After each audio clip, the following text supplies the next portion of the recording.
Are you working class? Do you live in the inner city? Well, the vulture funds and this government want you out.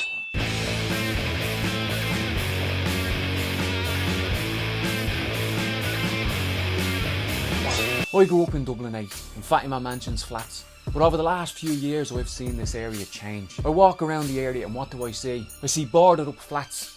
I see public housing abandoned. I see council estates neglected and opening up expensive student accommodation. A couple of grand a month that no one in the area can afford. Apartment hotels, Airbnbs, massive hotels overlooking the last remaining council flats in the area. There's a name for this, it's called gentrification. And it's about driving the working class out of the inner city so the inner city can be sold off to vulture funds and to developers. But the vulture funds are being assisted by government and council policy. You look at places like Seagull House, the flats up on Dolphin's Barn. Those people have damp throughout their walls. There's a rat infestation. People are illegally dumping outside their flats. And what does the council do? Says it's the tenant's fault for cooking and breathing. As if damp right into the walls of your flat can somehow be produced by breathing or by your kids breathing. And the council doesn't care that 3 or 4 generations are living in those flats. Massive overcrowding. But there's a simple reason for it. They want us out. They want to drive us out. In the 1800s, they would have driven us out with bailiffs and men with guns and clubs. Nowadays, they do it with government policy, with economics, with high rents. But it's exactly the same process of clearance for profit. They push up rents in the area. We're forced out of private accommodation if we have it. Council estates are neglected. We're forced to move back in with our parents. And people who can't afford to move out of the area, people who bought their house, like residents of Mare Street in Dublin's inner city. There's a row of corporation houses on Mare Street. On one side of them, at the back of them, they've got a CIE grounds that have been given to developer Johnny Ronan.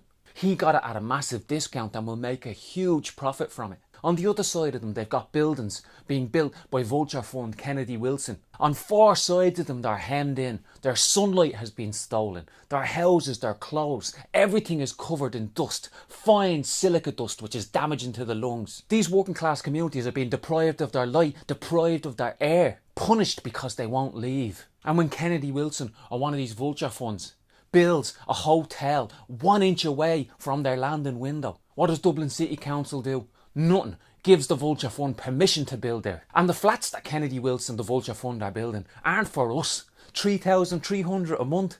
What working class person can afford that? And then the housing minister, Owen Murphy, comes on the telly like Father Dougal from Father Ted, saying, oh dear, the homeless figures are rising. Oh dear, I didn't realise. Oh, we have to do better. He knows exactly what he's doing. The Father Dougal Act is just that. It's a pretense, it's a mask he wears. And behind it all is a sinister agenda to drive out the working class, an intentional agenda. And what does the future hold for Dublin if we carry on this way? Well, just look at New York and London. The bottom 10%, the poorest people in London, have been pushed out of their communities. A study by the University of Sheffield showed how communities are being devastated by gentrification. Areas like Barking, Hackney, Tower Hamlets used to be classed as deprived areas, but now they're not. Has everybody suddenly got wealthier? Have all the poor people been pushed up the rung and become middle class? No, the poor people have been driven out. Pressure on profits in the productive sector of the economy saw the rich move all their cash over to bubbles, gambling on the stock market, investing in housing, funneling their funds away in tax havens. In Ireland, the government helped the rich. Not only did we bail out the banks to the tune of 64 billion, but NAMA helped give the developers a leg up. Some of the so-called mistakes, undervaluation of sites by NAMA is eye-watering. A site in Dockmill, Barrow Street, Dublin, was sold by NAMA for 1.3 million, but was resold 1 year later for 13 million.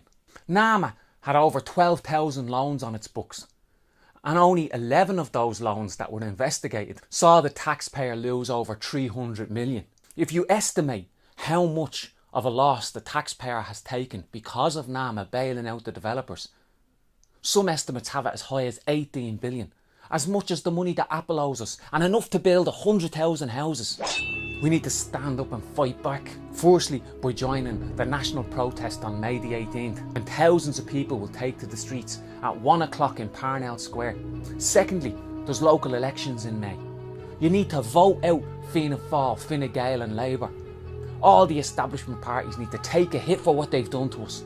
Vote for radical left candidates, people with a track record of fighting for their communities, people like Breed Smith. But in the end, the housing crisis isn't going to stop because it's a product of a runaway system. A system based on greed, based on profit. As long as housing is seen as an eye-watering, profitable prospect for vultures, they're never going to stop circling over our heads. And that's why we need to rise up and create a different kind of system. A socialist system where the wealth is under democratic control and when the working class people who produce that wealth can say what's done with it.